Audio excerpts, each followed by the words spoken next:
Most conversations about the world's wealthiest people circle around self-made billionaires like Bill Gates and Warren Buffett, or controversial figures like Elon Musk and Donald Trump. But these conversations neglect money that has been passed down over generations through massive business dynasties. Much of the world's wealth is held by mega-rich scions who were born with billions of dollars at their disposal. From snack food tycoons to fashion moguls, today we're counting down the top 10 richest families in the world. Alan and Gerard Wertheimer may not be household names, but most people are familiar with the company they co-own, Chanel. The source of their fabulous wealth is their grandfather, Pierre Wertheimer. He was the first investor to back a then-unknown designer in Paris in the 1920s. Her name was Coco Chanel, and the rest is history. Their path to success started back in the late 1800s, when Ernest Wertheimer emigrated from Alsace to Paris and purchased the theatrical makeup company Bourjois, which developed the first dry rouge. Ernest's sons Pierre and Paul took over the family business in 1917. By 1920, the company was the largest and most successful cosmetic fragrance company in France.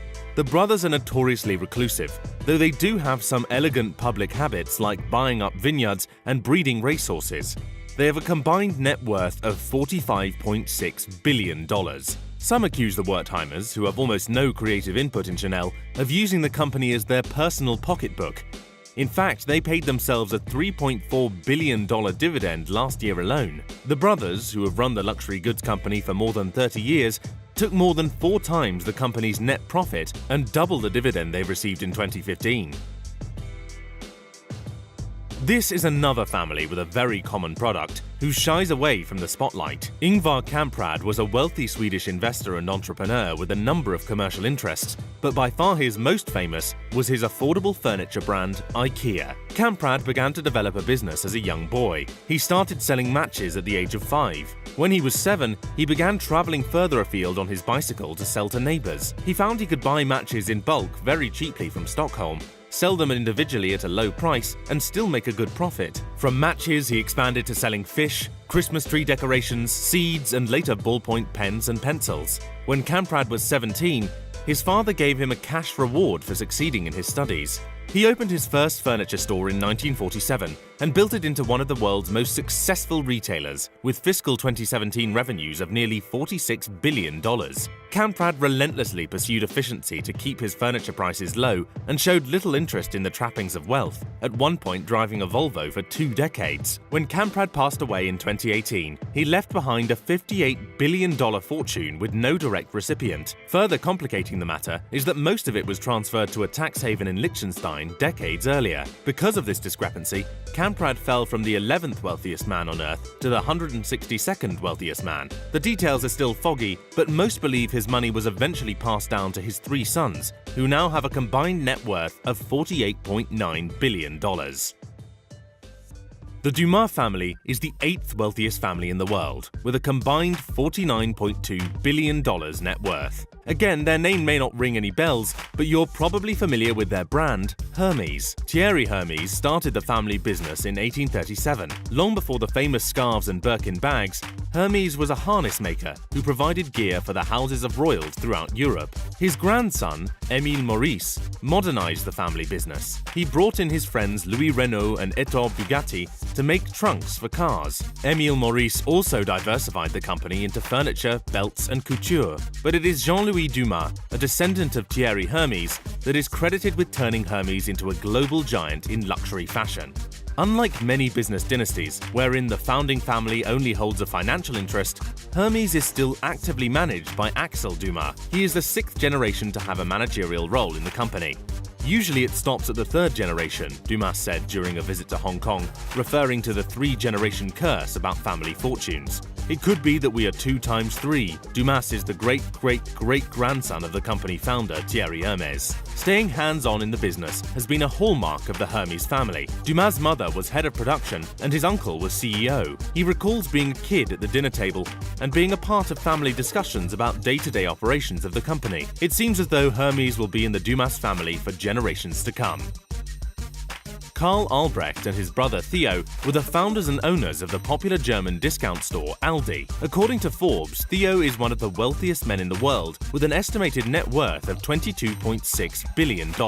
He is the richest person in Germany and fourth wealthiest in all of Europe. His combined net worth with his brother was 51 billion. Albrecht was born on 20th February 1920 in Essen, Germany. His father was a miner and his mother owned a small grocery store in a suburb of Essen. The billionaire earned his fortune with his entrepreneurial skills and talent. His brother Theo worked alongside him while he transformed his mother's small grocery store, which was situated in a corner, into what it is today. The first Aldi store was launched in 1961. Today there are over 4,000 Aldi outlets in Germany alone and more than 8,000 in France, Australia, Greece, Portugal, Great Britain, Spain, Switzerland, US and Poland. Aldi sells all kinds of products, like skincare regimens, household items and produce. The ownership of the store was split between the two brothers, with Karl getting the more lucrative outlets of southern Germany and Theo being responsible for the northern outlets and the rest of the stores in Europe. Karl was lucky to get the rights of the brand in the United Kingdom, United States and Australia. Theo died in 2010 and Karl died in 2014. Their passing sparked a family feud over who would benefit from their unbelievable fortune. Though certain litigation is still in process, most of their wealth went to Theo's eldest son, Theo Jr. Imagine if the grocery store, the cell phone provider, and biggest national construction conglomerate were all owned by the same company. No matter where you shop, you're still supporting the same business. That's essentially the situation in Mexico, where one of the world's richest people, Carlos Slim Helú, resides. The 78-year-old has a net worth of $59.2 billion, and from 2010 to 2013, he was the richest man in the world. He is not only the richest man in Mexico, but in all of South America. His conglomerate includes education, healthcare, industrial manufacturing, transportation, real estate, media, energy, hospitality, entertainment, high technology, retail, sports, and financial services. He accounts for 40% of the listings on the Mexican Stock Exchange, while his net worth is equivalent to about 6% of Mexico's gross domestic product. Needless to say, even though most of his business is done behind the scenes, Slim is a major player in the world economy. He was born in 1940 to a Mexican father and a Lebanese mother. From a young age, Slim was interested in both finance and engineering. He received a degree in mechanical engineering in 1961. Slim has stated that his mathematical ability and his background of linear programming was a key factor in helping him gain an edge in the business world, especially when reading financial statements. Several of Slim's children are involved with the business, guaranteeing that they will benefit from the fortune for generations to come. Bernard Arnault is another French fashion baron who likes to work behind the scenes. His products are sported by celebrities and ultra-wealthy clientele all over the world. The luxury group he oversees, LVMH, is the parent company of brands like Louis Vuitton, Moet & Chandon, and Hennessy Cognac. Arnault controls about half of LVMH, which had revenues of 42.6 billion euros in 2017, making him the richest man in France. In addition to LVMH, Arnault oversees further investment and holding vehicles. Group Arnault has invested in Netflix and Blue Capital, and also took a major stake in French food chain Carrefour. In addition, he has invested in Boo.com and a variety of other online ventures, as well as buying Princess yachts outright. Arnault began his career working for his father's manufacturing company. 5 years into working for the company, Arnault convinced his father to liquidate the construction division and enter the real estate market. Under the name Ferinel, the new company initially developed specialty holiday accommodations. Named a director of the company in 1974, he became chief executive in 1977. In 1979, he succeeded his father as president of the company. Over the next 11 years, LVMH's value multiplied 15 times over, and sales and profit increased fivefold. Arnault's current net worth is $64.8 billion. Like Carlos Slim, he is determined to keep his family involved in the business, and his sons and daughters serve in the financial department as well as on the board of trustees. Here is a well-known family that made their fortune from the eponymous Mars bars. Franklin C. Mars was the founder of the food company Mars Incorporated that mostly manufactures chocolate candy. As a child, he suffered from a mild case of polio, during which time he learned to hand-dip chocolate candy from his mother. At the young age of 19, he began to sell molasses chips. The family has expanded their brand over the generations. They now include such items as Uncle Ben's Rice, Snickers, Hubba Bubba, Juicy Fruit, M&M's, Milky Way, and Skittles. Though Mars bars are far from their bestseller, it gave them the capital they needed to create an empire of sweet treats. Forbes estimates the Mars family's net worth at $70 billion. That includes Jacqueline, John, and Forrest Mars Jr., owners of the largest candy company in the world. Mars was founded in 1911 by their grandfather Frank Mars. Though the brand has struggled to maintain its market share as healthy snacks become more popular, it still remains a titan in the food industry.